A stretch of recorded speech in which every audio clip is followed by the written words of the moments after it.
25 तारीख को बलिया थाना अंतर्गत दुर्गा पूजा में मूर्ति विसर्जन के दौरान दो पक्षों में जो झड़प हुई थी, उसके बाद कुछ दुकानों को आग लगा दी थी, तोड़फोड़ की थी। उस मामले में पुलिस ने तुरंत कार्रवाई की है। बलिया थाना ने इस पूरे मामले में 79 लोगों पे नामजद एफआईआर दर्ज की है एवं 200 लोगों पे अज्ञात उसमें रखा हुआ है। इसमें इन्वेस्टिगेशन हुआ है और इसमें कल यानी कि घटना के 3 दिनों के अंदर पुलिस ने 11 नामजद अभियुक्तों को गिरफ्तार करके पुलिस ने जेल भेजा है। देखिए, वहां पे जो हम लोग को फुटेज मिली थी पब्लिक के द्वारा और जो हम लोग ने भी खुद वहां पे पाया, उसमें ये पाया गया था कि जब जुलूस वहां से जा रहा था तो जुलूस के साथ में एक लड़का था, इसका नाम था अमित रस्तोगी। आप लोगों ने देखा होगा कि वीडियो फुटेज में उसने एक दूसरे संप्रदाय का एक झंडा वहां लगा हुआ था। उसका एक सहयोगी था करण ने अपने हाथ से उस झंडे को नोचा और तोड़ के नीचे फेंका और ये सब उसने अमित रस्तोगी के ही कहने पे किया। उसके बाद वहां पे दूसरे समुदाय के लड़के इकट्ठे हो गए, दोनों पक्षों में तू में हुई और उसके बाद जब कुछ टाइम के बाद जब प्रशासन ने उनको समझा बुझा दिया और उसके करीब 15-20 मिनट बाद जब एक वहां से दूसरा प्रतिमा विसर्जन के लिए जा रही थी, तब दूसरे समुदाय के लोगों ने उन लोगों पर पत्थरबाजी की और उसके बाद ये पूरा मामला बढ़ा। जैसे हम लोगों को सूचना मिली, तुरंत बेगूसराय पुलिस पूरे दलबल के साथ पहुंची और तुरंत मैटर को कंट्रोल में कर लिया गया। लेकिन जब बाद में हम लोगों ने इन्वेस्टिगेशन की तो ये सारे तथ्य अब एकदम उसमें क्लियर होके आ गए हैं। जो लोग गिरफ्तार हुए हैं, मैं इसमें आपको बताऊं कि सबसे पहले पुलिस ने छापेमारी की थी अमित रस्तोगी और करण के यहाँ, क्योंकि इन दोनों की जो गैर जिम्मेदाराना हरकत थी उसके बाद ये पूरा मैटर स्टार्ट हुआ। ये दोनों अपने घर से फरार हैं, इनके मोबाइल फोन बंद पाए गए हैं और पुलिस इनके सभी ठिकानों पर छापेमारी कर रही है और वारंट कुर्की लेने का भी आदेश दिया गया है। अभी जो इसमें गिरफ्तार हुआ है, एक का नाम विकास कुमार है, हमारे पास वीडियो है जिसमें ये तोड़फोड़ करते हुए दिख रहा है। एक शुभम कुमार है, पुलिस के पास एक वीडियो है जिसमें ये हाथ में गड़ासा लेके जो वहां एसटीएम तैनात थे उस समय उस पर इसने वार करने की कोशिश की, लेकिन एसटीएम के जो बॉडीगार्ड थे, सिपाही था, उसने बड़ी बहादुरी से उनका बचाव किया। मोहम्मद रियाजुल की गिरफ्तारी हुई है, इसकी मीट की दुकान थी और ये पता चला है कि जब मीट की दुकान सुबह बंद कराई नगर निगम ने, उसके वजह से इसमें भी आक्रोश था और इसके घर के 3-4 सदस्य हैं, उन्होंने भी पत्थरबाजी की। इसके बाद एक मोहम्मद शाकिब की गिरफ्तारी हुई है। हमारे पास वीडियो फुटेज है जिसमें कि इसके घर से पत्थर चलाते हुए सबूत मिले हैं, इसलिए मोहम्मद शाकिब की गिरफ्तारी हुई है। मोहम्मद महबूब की गिरफ्तारी हुई है, ये जो मीट की दुकान था ये उसका फूफा है। नवीन शाह की गिरफ्तारी हुई है, वीडियो है पुलिस के पास जिसमें तोड़फोड़ कर रहा है।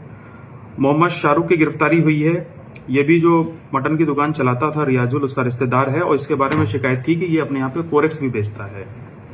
आयुष कुमार की गिरफ्तारी हुई है, वीडियो में ये भी तोड़फोड़ करते हुए पाया गया है। मोहम्मद मुख्तार की गिरफ्तारी हुई है, ये भी जो मटन की दुकान वाला था उसका ये रिश्तेदार है। बाबू साहेब की गिरफ्तारी हुई है, इसका भी पुलिस को वीडियो मिला है जिसमें ये तोड़फोड़ करते हुए दिख रहा है।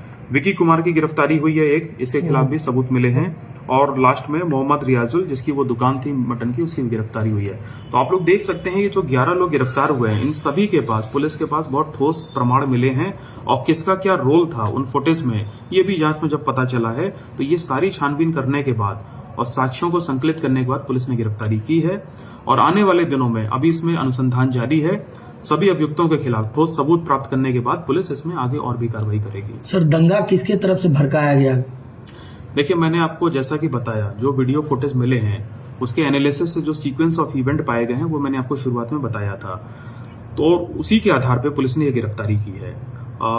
हिंसा जो हुई है उसमें दोनों साइड के ही जो पक्ष थे उनके द्वारा गैर जिम्मेदाराना हरकत की गई, जिसके बाद से ये हुआ। तो ये सारी जो चीजें हैं पुलिस अब इन्वेस्टिगेशन में लेके आएगी और इससे सभी को हम लोग कठोर से कठोर सजा देंगे। राजनीतिक एंगल भी सर लग रहा है कुछ?